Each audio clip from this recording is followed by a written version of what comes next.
Afghan Talib's commitment in fight against ATIM. And Afghan Talib leader promised this. So even then, so maybe in the future, China, Afghan Talib can carry the bilateral, even trilateral with Pakistan.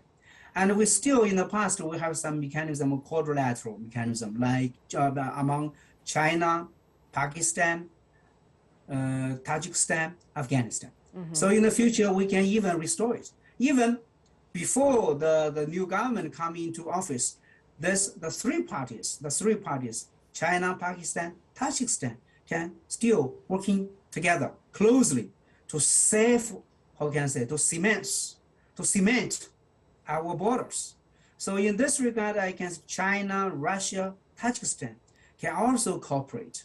I noticed that 2 days back that President Putin had called President Xi. They're talking about the situation in Afghanistan. Of course, they talk about how to help the Afghan to sailing through the current transitional turmoils, and of course about jointly fight against terrorism. So we have this kind of cooperation bilaterally, trilaterally, quadrilaterally. Even we have SCO. Even within SCO framework, we have Afghanistan liaison. This kind of working mechanisms.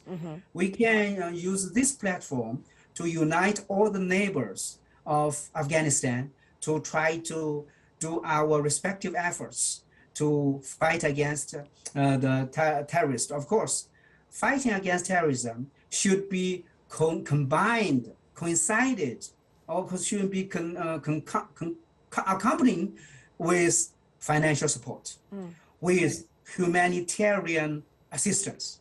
I think that there will be a humanitarian crisis is emerging from the horizon. We have to take actions as quick as possible. Of course, UN is also a framework. UN can also cause emergent meetings to addressing this kind of situation.